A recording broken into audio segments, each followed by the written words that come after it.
Bienvenidos a la reflexión de mediodía. Vamos a reflexionar sobre un pasaje interesante en el Evangelio de Marcos, por favor. Marcos capítulo 3, del verso 31 al verso 35. Marcos capítulo 3, del verso 31 al verso 35.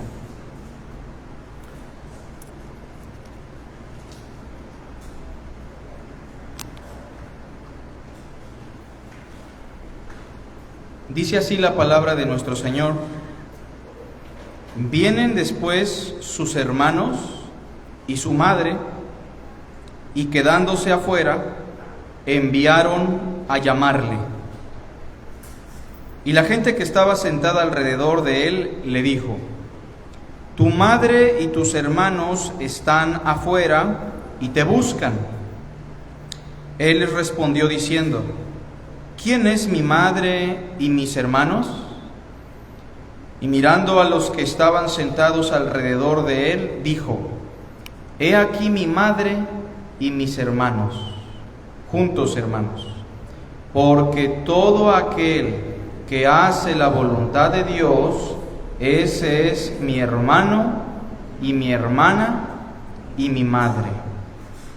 Hoy reflexionaremos sobre una pregunta. Nuestro título básicamente será una pregunta. Y la pregunta es la siguiente: ¿quiénes son considerados la familia de Jesucristo? ¿Quiénes son considerados la familia de nuestro Señor Jesucristo? Es una pregunta de reflexión que de hecho aparece en el versículo 33. Él les respondió diciendo: ¿quién es mi madre y mis hermanos? ¿Quién es la familia de Jesús? Usted, hoy aquí, a la luz de las Escrituras, tendrá que meditar y analizar si usted forma parte de la familia de Jesucristo. Y claro que no estamos hablando de un sentido meramente carnal. Estamos hablando de algo más importante, de algo más íntimo, de un vínculo familiar que traspasa el vínculo familiar tradicional. ¿Es usted considerado un familiar de Jesús de Nazaret? Bueno, tal vez alguien diga: pues yo sí. Yo desde chiquito vengo a la iglesia, o yo nací en la cuna cristiana, que a la fecha no sabemos cuál es esa cuna. Bueno, pues yo creo que sí soy familia de Jesús, porque hace tiempo yo repetí una oración y le pedí a Jesús que entrara en mi corazón. O bueno, yo creo que soy familiar de Jesús porque me bauticé, invoqué su nombre. Tal vez otras personas digan: pues yo sí soy familiar de Jesús porque Él me cae muy bien y lo he hecho mi amigo. Bueno, hoy vamos a examinar esta pregunta. Versículo 33. ¿Quién es mi madre y mis hermanos? En el día de hoy, como lo fue durante muchos siglos, diferentes círculos sectarios, diferentes denominaciones cristianas se consideran y se consideraron familia de Jesucristo. En la actualidad de nuestro país y en nuestro mundo tenemos una diversidad, una variedad de denominaciones, iglesias, religiones y sectas que toman el nombre de Jesús como la médula de su religión, de su movimiento. Y si le preguntamos a todos estos movimientos, todos dirán a una sola voz: somos familia de Jesucristo. Los bautistas dirán: somos familia de Jesús. Los pentecostales dirán: somos familia de Jesucristo. Los mormones dirán: pues nosotros somos los santos de los últimos tiempos, familia de Jesucristo. Y todo el mundo tiene sus razones para decir por qué tienen un vínculo especial con Jesús de Nazaret. Pero lo curioso es que en el Evangelio de Marcos, Mateo y Lucas encontramos una enseñanza sobre quiénes son, dice Jesús, mis verdaderos familiares.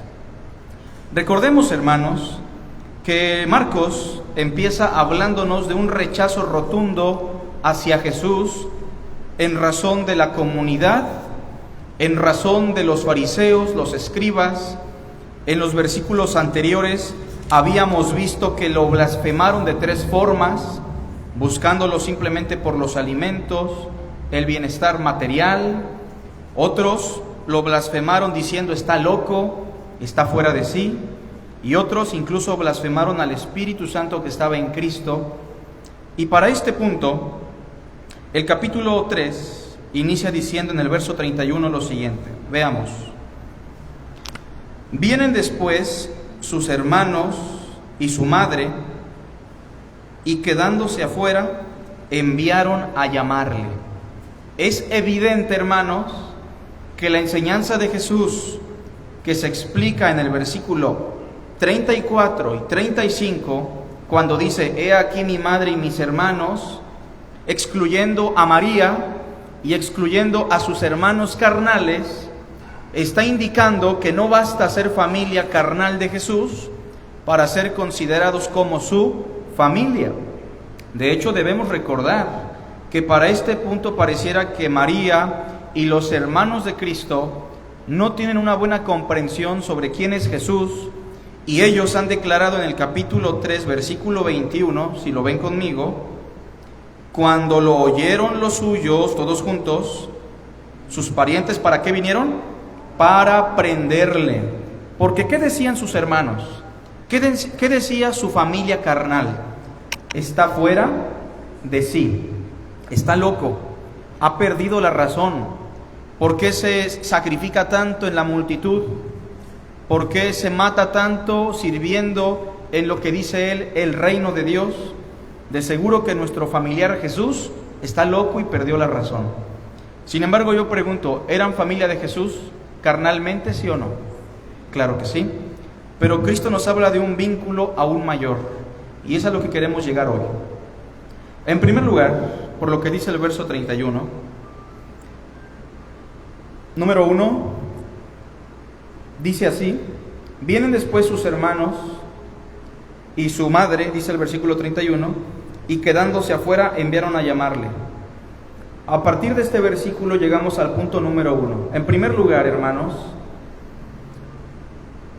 podemos tener un vínculo íntimo con Jesucristo, pero eso no nos hace parte de su familia.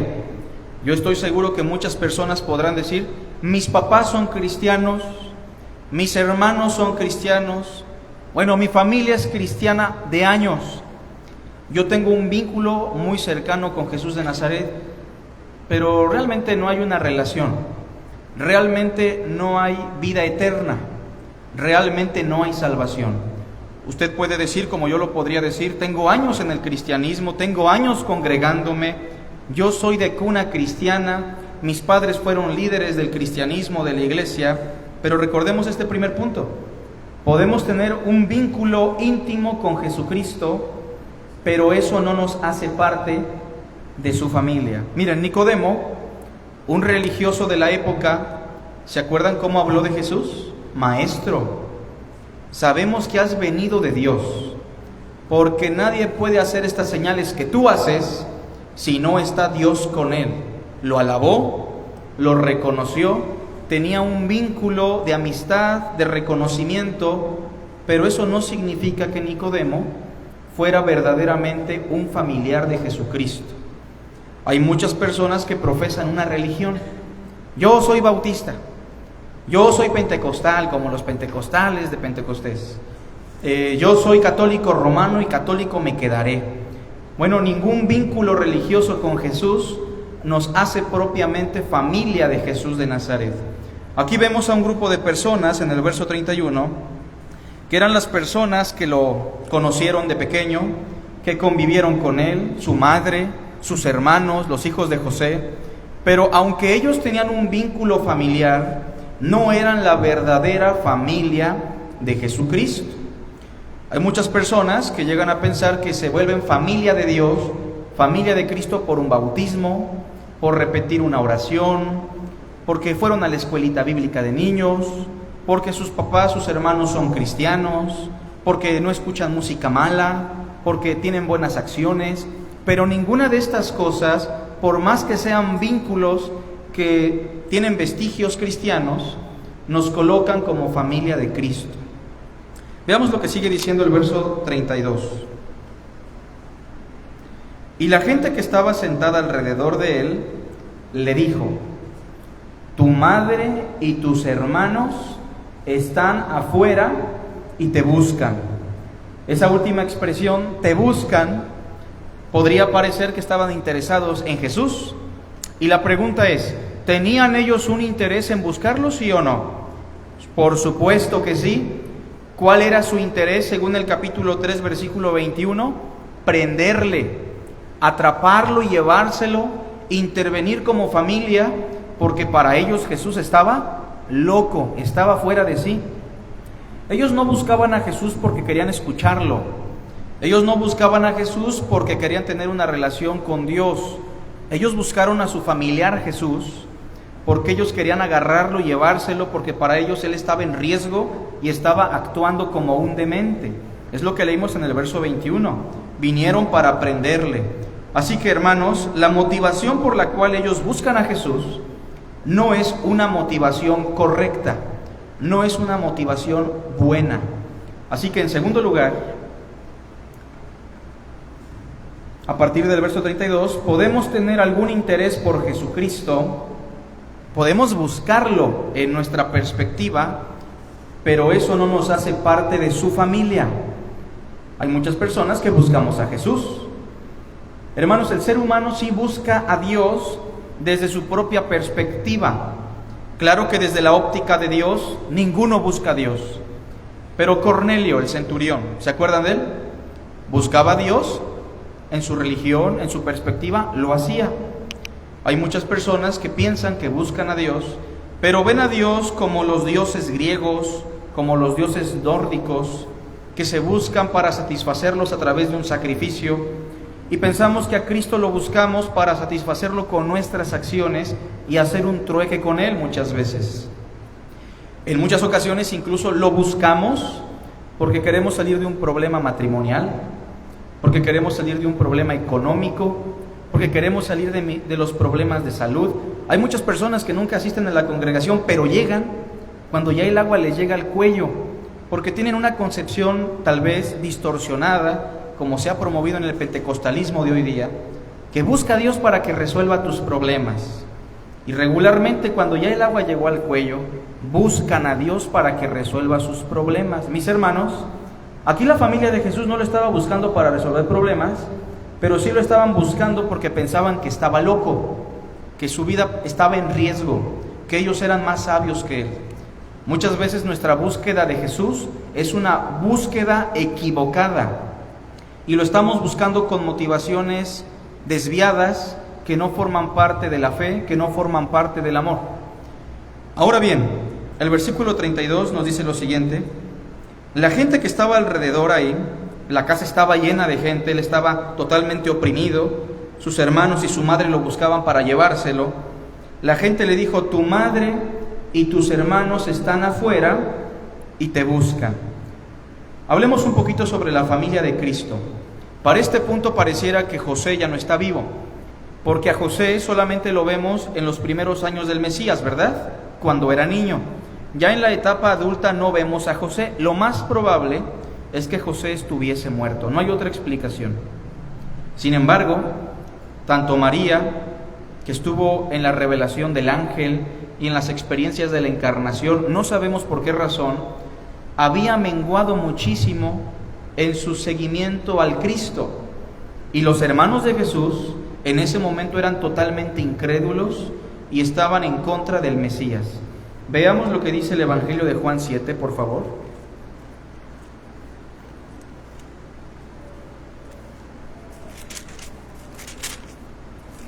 Dice el Evangelio de Juan, capítulo 7, verso 1 al 5. Después de estas cosas, andaba Jesús en Galilea, pues no quería andar en Judea. Esto es curioso, porque se supone que la religión, lo espiritual, el intelecto, el estudio, la poesía, vienen de Judea, vienen del sur, y se supone que la corrupción, la gente codiciosa, la gente que hace negocios, la gente que no estudia la Torá, la gente que no se congrega constantemente en la sinagoga, vivía en Galilea. Lo curioso es que el verso nos dice que Jesús andaba ¿en dónde? En Galilea. Y no quería andar en Judea porque los judíos procuraban matarle, los religiosos de la época. Versículo 2. Estaba cerca la fiesta de los judíos, la fiesta llamada de los tabernáculos, que era una festividad grande para los hebreos, y Cristo no quería ir a ese lugar. Versículo 3. Le dijeron sus hermanos carnales. Obviamente en un futuro ellos se convirtieron, fue el caso de Judas, que escribió una epístola, Santiago, pero sus hermanos le dijeron: sal de aquí y vete a Judea, no pierdas el tiempo con esta gente pecadora, vete mejor al sur, para que también tus discípulos vean las obras que haces. Versículo 4. Porque ninguno que procura darse a conocer, hermanos, ¿a Cristo le interesaba darse a conocer? Si ustedes han leído Marcos, se darán pues que siempre les dice: no lo digan, no lo divulguen, no lo propaguen. Él no quiere que tengan una concepción equivocada de un Mesías milagrero. Porque ninguno que procura darse a conocer hace algo en secreto. Si estas cosas haces, manifiéstate al mundo. Versículo 5. Porque ni aun sus hermanos creían en él. ¿Lo veían como loco? Sí. Pero aparte lo veían con malos ojos. No creían que él era el Mesías, no creían que él era el Hijo de Dios, el Salvador del mundo. ¿Pero creían en sus milagros? ¿Querían ver las señales? Hay muchas personas que buscan a Jesús con motivaciones erradas. Muchas veces estamos escuchando al Señor o en el ambiente de Cristo por motivaciones equivocadas. Debemos analizar nuestro corazón y cuál es nuestra motivación, porque como dijimos, podemos tener algún interés por Jesucristo, pero eso no nos hace parte de su familia. Y punto número 3, hermanos. Vamos a Marcos 3, por favor. Versículo 33.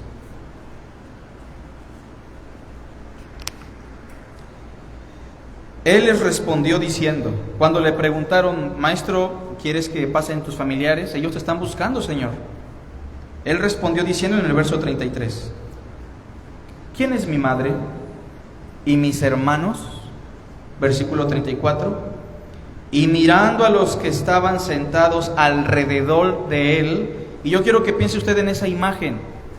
La multitud estaba sentada alrededor de Jesús. ¿Para qué? ¿Cuál era la motivación? Ya no había milagros. Estaban encerrados en una casa, amontonados, sentados, sin clima, con ciertas incomodidades, tal vez con cierta hambre, con los olores, el sudor y todo esto. Pero ¿por qué estas personas sí estaban ahí sentados alrededor de Jesús? Dice el verso 34.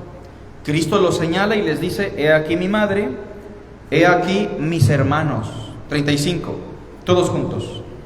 Porque todo aquel que hace la voluntad de Dios, ese es mi hermano, mi hermana y mi madre. La voluntad de Dios. En tercer lugar, hermanos, y aquí nos vamos a detener un poco. Somos considerados familia de Jesucristo, ¿en qué momento? Cuando hacemos la voluntad de Dios. Y hablemos de la voluntad de Dios por un momento, hermanos. Esto de la voluntad de Dios lo escuchamos mucho en la iglesia, en el cristianismo. Yo estoy seguro que usted pide consejo muchas veces y el consejero le dice: pues yo te animo a que hagas la voluntad de Dios. Pero la gran pregunta, ¿cuál es? ¿Cuál es la voluntad de Dios? ¿No? Porque podemos hacer la pregunta y tendríamos una infinidad de respuestas. Muchos cristianos vivimos en un cristianismo místico, muy parecido a la brujería, Muchos cristianos a veces, para conocer la voluntad de Dios, dicen: Señor, abre puertas y cierra puertas. ¿Han escuchado eso? ¿Quién sabe de dónde sale, hermanos? Que Dios me vaya a responder abriendo puertas y cerrando puertas, se parece más a las motivaciones y a los ambientes místicos, metafísicos y de brujería. Pero la Biblia nunca nos dice que para conocer la voluntad de Dios le pidamos que abra puertas o cierre puertas. A veces los jovencitos se acercan a mí y me dicen: pastor, yo me quiero casar con Juanita. ¿Y quién es Juanita, hermano? Bueno, Juanita es una muchacha de ahí de mi barrio. ¿Conoce de Cristo? No, no conoce de Cristo. ¿Va a la iglesia? No. ¿Se porta bien? Sí, se porta bien, pastor. Ah, bueno, ¿y qué te dice el Señor?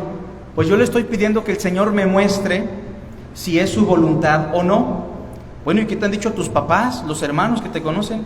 Pues que yo le pida al Señor sabiduría, que Él abra puertas y cierre puertas.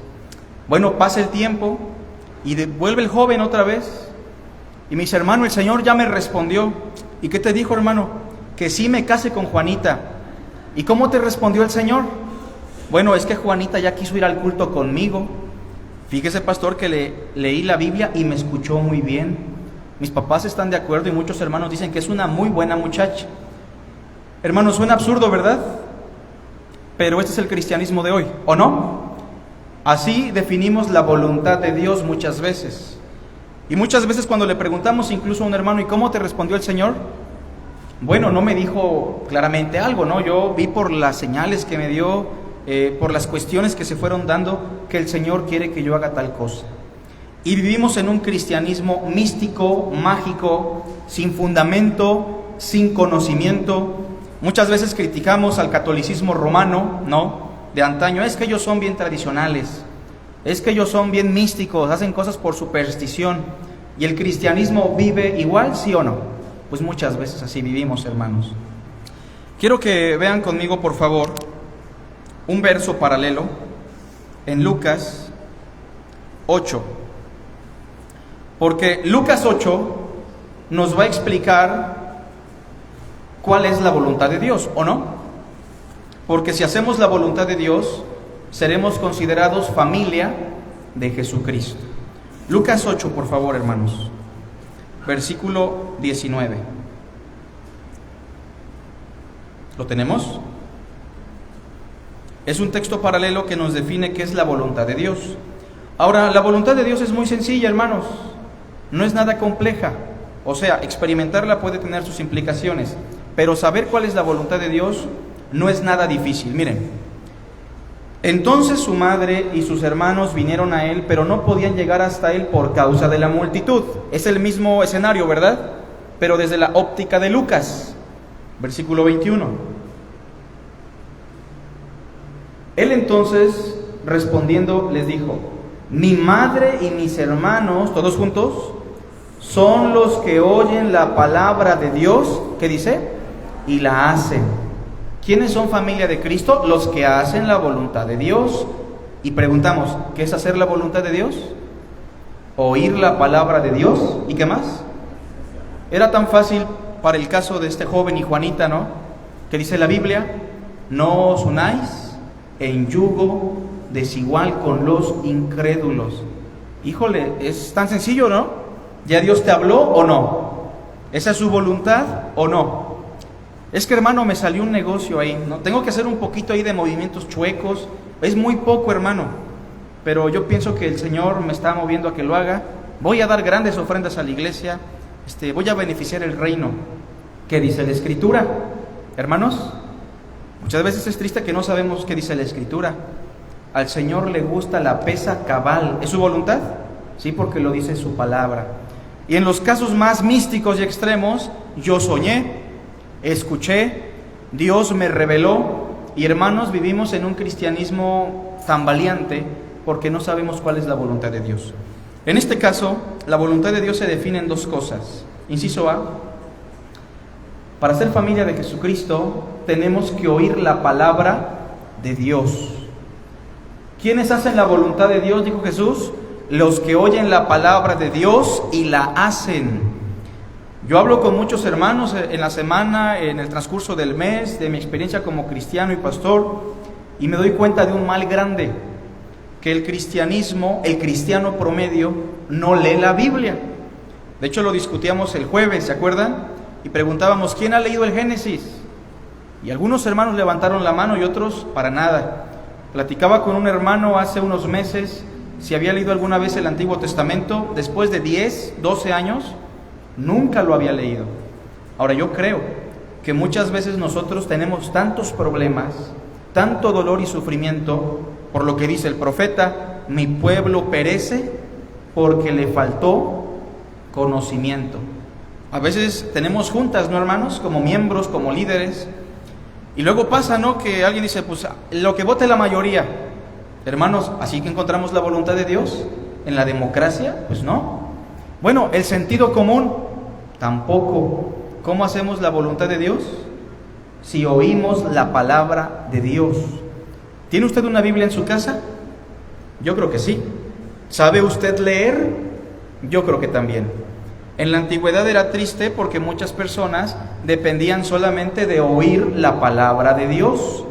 Por eso algunos pasajes dicen, bienaventurado el que lee, porque hay personas que eran contaditas, tenían la capacidad de leer y escribir, pero usted no solamente tiene la capacidad de leer y escribir, tiene la capacidad de tener una Biblia asequible a su alcance para poder leerla, para poder meditar en ella. Si quiere conocer la voluntad de Dios, es tan sencillo como oír la palabra de Dios. Es lo que más le interesa a Jesús. A Jesús no le está interesando tanto lo que usted hace. A Jesús le interesa que usted lo escuche. Es que tenemos que orar muchas horas. Hay que orar. ¿Tenemos que orar o no? Sí, pero Dios está más interesado en escucharlo o que usted lo escuche. Dios quiere que usted lo escuche, como dice Eclesiastés: cuando vengas a la casa de Dios, acércate más para oír que para hablar. Vean conmigo en Lucas 10, una reflexión interesante de Cristo. Lucas 10, versículo 38. Aquí tenemos un ejemplo de dos mujeres. Aconteció que yendo de camino, 10:38, entró en una aldea y una mujer llamada Marta le recibió en su casa. ¿Creen ustedes que Marta estaba contenta? Pues bien contenta. ¿Tenía un vínculo con Jesús ya o no? Pues sí, era la familia de Marta, María y Lázaro. Había un vínculo importante. Entonces Marta lo recibe en su casa, 39. Esta tenía una hermana que se llamaba María. ¿Creen que María estaba contenta? También. La cual, sentándose, como dice Marcos, con la multitud, ¿no? Sentándose a los pies de Jesús, ¿qué hacía? Oía su palabra. 40. Pero Marta se preocupaba con muchos quehaceres. Hermanos, Marta estaba haciendo quehaceres. ¿Con qué finalidad? Servir a Jesús. Probablemente le estaba limpiando una alcoba para que se quedara a dormir. Probablemente estaba preparando alimentos para el Señor. ¿Era legítimo lo que estaba haciendo o no? Era correcto, era bueno. Pero ella estaba despreciando algo. Vean lo que dice el verso 40. Y acercándose le dijo: Señor, ¿no te da cuidado que mi hermana me deje servir sola? Señor, yo te estoy sirviendo la comida, te estoy preparando el alojamiento, estoy muy ocupada en el servicio. ¿No te da cuidado que mi hermana nomás se la pasa escuchando la Biblia, escuchando tu palabra? ¿A poco no vivimos muchas veces así, hermanos? Tenemos un montón de actividades, y a veces actividades legítimas, como podrá ser el trabajo, o actividades legítimas como podrá ser servir al Señor en la iglesia, los jóvenes, los varones, las mujeres, la proyección, la música, lo que sea. Y lo hacemos para el Señor. Pero ¿en qué está más interesado el Señor? Dice el verso, en que escuchemos su palabra. Dile pues que me ayude, versículo 41. Respondiendo Jesús le dijo: Marta, Marta, afanada y turbada estás con muchas cosas. 42. Pero solo una cosa es necesaria. Acuérdense, la voluntad de Dios. Una cosa es necesaria nada más. Y María ha escogido la buena parte. A veces pensamos que la buena parte de la vida es acumular. Es que no fui a la iglesia porque me salió chamba, ¿no? Es que el dinero es muy importante, es esencial y no puedo estar padeciendo tanto. Ya el Señor después lo podrá atender. Una sola cosa es necesaria, hermanos.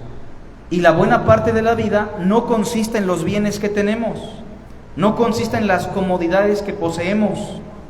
Sigue diciendo el verso 42, la cual no le será quitada. Oír la palabra de Dios es necesario, oír la palabra de Cristo es la buena parte, Y oír la palabra de Cristo es un beneficio permanente porque no nos será quitado. Pero el versículo que leímos dice: mi madre y mis hermanos son los que oyen la palabra de Dios, ¿y qué más? Y la hacen. Inciso B: hacer lo que dice la palabra de Dios. Porque no solamente Dios quiere que sepamos lo que dice su palabra, sino que también lo hagamos. Para terminar, hermanos, veamos Mateo 7, por favor, 21.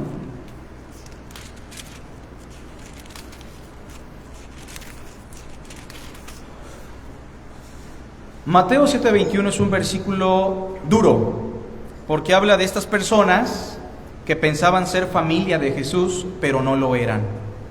Dice el verso 21: no todo el que me dice Señor, Señor, entrará en el reino de los cielos. ¿Cuántas personas escucha usted que dicen Jesús es el Señor? Jesús es mi Señor. Yo lo confesé como Señor. Bueno, el versículo dice: no todo el que me dice Señor, Señor, por más que grite y lo enfatice, entrará en el reino de los cielos. ¿Sino quién, hermanos? El que hace la voluntad de mi Padre que está en los cielos. Repito, ¿cuál es la voluntad del Padre? Oír su palabra y hacerla. Muchos pensarán que tienen vínculo conmigo, dice Jesús, que tienen cierta familiaridad conmigo, y me dirán en aquel día: Señor, Señor, ¿qué no predicamos en tu nombre? ¿Qué no en tu nombre echamos fuera demonios? ¿Y en tu nombre hicimos muchos milagros? Y entonces les declararé: nunca os conocí, apartaos de mí, hacedores de maldad. 24. Todos juntos el 24. Cualquiera pues que oye estas palabras, ¿y qué más? Y las hace. ¿Cuál es su voluntad? Que usted escuche su palabra y la ponga por práctica. Yo le quiero preguntar: ¿ha leído su Biblia usted? ¿Ha escuchado la voz de Dios en su palabra en esta semana?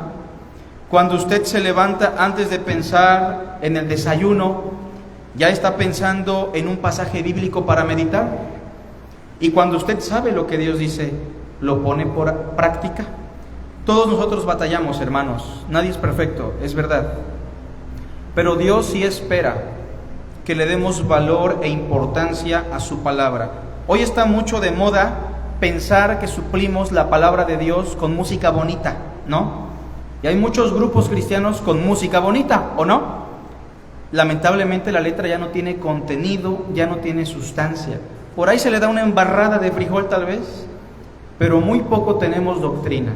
Bueno, pensamos también que suplimos el devocional de la palabra, ponemos por ahí un audio, una prédica de algún predicador, muy bonita, muy edificante si queremos, pero ¿es lo que Dios desea realmente? Dios quiere hablarnos directamente en su palabra, hermanos. Hoy estamos inmersos con confesiones, con libros de estudio, comentarios, autores, y tenemos la palabra de Dios en nuestras manos. Esta generación va a ser juzgada, hermanos, porque hubo personas, siglos pasados, que no tenían el acceso a la Biblia. Era muy cara tener un volumen de la Biblia. No existían los códices como estos, eran rollos. Si usted ya tenía el rollo de Isaías, era una persona rica. Usted tiene todos los libros de las Sagradas Escrituras y no es posible que no tengamos contacto con la palabra. ¿Quién es mi madre?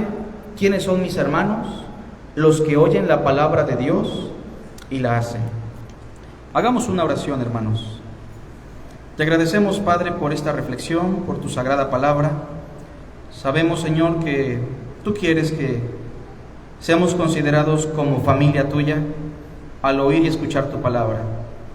Danos convicciones, Señor, para que saliendo de este lugar, en nuestro hogar y en nuestro día a día, podamos darle atención a tu mensaje, a tu palabra y ponerlo por práctica.